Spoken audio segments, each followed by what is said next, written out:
కార్మికులందరికీ double bedroom ఇండ్లు మంజూరుతో పాటు ప్రమాద బీమా కల్పించాలని రాజన్న సిరిసిల్ల జిల్లా ముస్తాబాద్ మండల తెలంగాణ సుతారి భవన కార్మికుల సంఘం అధ్యక్షుడు గీస భిక్షపతి ప్రభుత్వాన్ని డిమాండ్ చేశారు. మండల కేంద్రంలో తెలంగాణ సుతారి భవన కార్మికుల సంఘం 20వ వార్షికోత్సవ వేడుకలు ఘనంగా నిర్వహించారు. మండల కార్మిక సంఘం అధ్యక్షుడు తలారి నర్సయ్యతో కలిసి జెండా ఆవిష్కరించారు. ఈ సందర్భంగా వారు మాట్లాడుతూ కార్మికులందరికీ వెంటనే డబుల్ బెడ్రూమ్ ఇండ్లు మంజూరు చేయాలని, కార్పొరేట్ వైద్య సౌకర్యం కల్పించాలని, కార్మికుల పిల్లలకు నాణ్యమైన విద్య ఇప్పించాలని డిమాండ్ చేశారు. ప్రమాదవశాత్తు కార్మికుడు మరణిస్తే 20 లక్షల ఎక్స్గ్రేషియా ప్రకటించాలన్నారు. 40 ఏళ్లు నిండిన ప్రతి కార్మికునికి పింఛన్ మంజూరు చేయాలని అన్నారు. ఈ కార్యక్రమంలో కార్మిక నాయకులు గోకా నర్సయ్య, పిల్లి రాజు, ముక్కా మల్లయ్య, మురాయిపల్లె రాజయ్య, చీకోడు నర్సయ్య, చౌల చంద్రయ్య, మల్లాల వెంకటి, సుంచు శంకర్, వివిధ గ్రామాల సుతారి సంఘం భవన కార్మికులు పాల్గొన్నారు.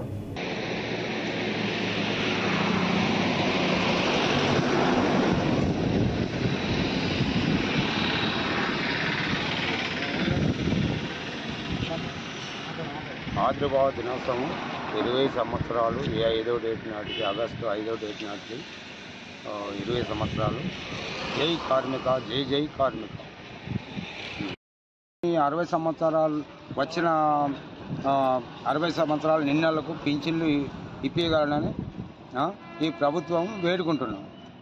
డబుల్ బెడ్రూమ్లు లేవు, లేదా ఇప్పుడు వేరే ఇతరులకు అందరికీ పింఛన్లు అది ఇది అని చెప్పి అంటున్నారు. మాకు ప్రమాద శాతంగా పడ్డ వరకు కూడా ఏం లేదు. దీన్ని దయ తలాంచి మీరు మాకు 60 సంవత్సరాలు నిన్న వారికి పింఛన్లు ఇవ్వవలసిందిగా కోరుకుంటున్నాం.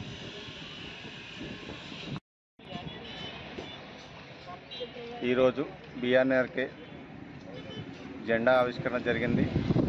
కావున 20 సంవత్సరాల క్రితం మన ఐలన్న గారు స్థాపించిన బిఆర్ఆర్కే కార్మికుల కోసం కష్టపడి ప్రతి మండలం తిరుగుకుంటూ కార్మికులు అంటే ఏమిటి, కార్మికుని కష్టాలు ఏంటి, కార్మికుడు ఎలా బతకాలి, కార్మికుని గురించి ఏం చేస్తే కార్మికుడు ముందుకు వెళ్ళగలుగుతాడు, కార్మికుడు అంటే ఏమిటి అని ప్రతి ఒక్క వ్యక్తికి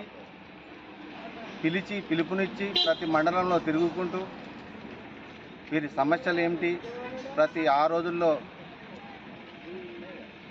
చంద్రబాబు నాయుడు ఉన్నప్పుడు పాలనలో వీరి కష్టాలన్నీ ముందుకు తీసుకుపోవాలని, వీరికి ఏదన్నా ఉపాధి కల్పించాలి, వీరందరూ నా సోదరులు అంటూ ఐలన్న గారు మండలంలో మీటింగులు పెట్టుకుంటూ ఈ కార్మికుల కష్టాలను గుర్తించాలని,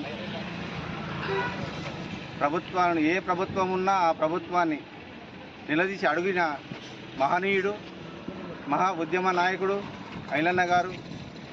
ఆ రోజుల్లో చేస్తేనే ఈరోజు మనం కొంచెం వెలుగులోకి వచ్చాము.